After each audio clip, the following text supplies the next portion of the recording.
Tu regardes ton conjoint, il sourit, il mange, il travaille. Alors tu te dis que ça va. Mais est-ce que tu ne juges pas son état uniquement à travers sa santé physique? Je t'explique ce qui se passe sous la surface.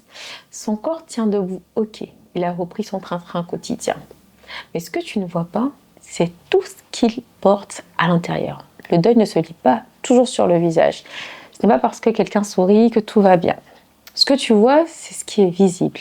Et c'est la santé physique. Juste pour info, c'est la plus petite partie de ce qui constitue la santé. Et cette partie, c'est le résultat de tout ce qui est à l'intérieur qu'on ne voit pas. Alors, on parle de quoi en fait quand on parle de ce qui est à l'intérieur? On parle par exemple de la santé financière. Est-ce que ça se voit physiquement quand quelqu'un parle de sa santé financière? Non. Alors aujourd'hui, je veux te parler plus spécialement de la santé émotionnelle. Donc la santé émotionnelle, c'est la manière dont une personne reconnaît, comprend et exprime ses émotions. Tristesse, colère, peur, espoir.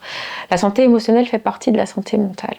On peut avoir l'air stable au niveau des comportements visibles, alors qu'émotionnellement, ça ne va pas. On est en morceaux. Et dans la même veine, il y a la santé spirituelle, la santé sociale, la santé professionnelle. Il y a différentes branches de santé. Ne vous arrêtez pas à la façade, son physique, son état de santé apparent, pour juger de comment il va. Je sais aussi que même en posant des questions, souvent le partenaire en face ne vous dit pas la vérité pour 1001 raisons.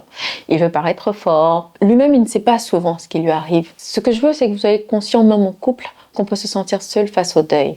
Cette épreuve crée un décalage. Alors je vous donne quelques conseils. Il faut reconnaître que chacun vit son deuil différemment. Il n'y a rien de plus personnel qu'un deuil.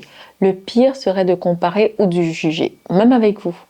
Mettre des mots sur ce qu'on ressent. Oser dire je souffre, mais je ne sais pas comment l'exprimer. Ou j'ai l'air fort, mais à l'intérieur ça brûle. Même maladroit, les mots créent un pont entre les deux. Soyez la personne qui fait le pas, pourquoi pas. Accueillez vos émotions.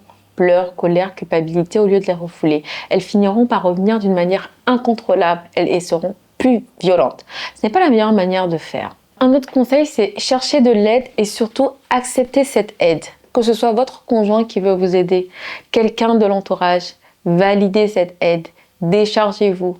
Un autre conseil, suivez des pages qui vous donnent de l'espoir. Des personnes qui sont passées par ce que vous vivez et qui vous disent que ça va mieux. Ils vous disent que c'est possible. Des pages qui vous donnent de l'espoir. Et un pas au-dessus, il existe des professionnels qui peuvent vous accompagner dans ce genre de cas. Tout comme moi. Je n'attends que vous. Quand vous êtes malade, vous voyez un médecin. C'est pareil. Voyez des professionnels de santé. Je finis en disant ceci. Le deuil ne se vit pas en même temps ni à la même intensité.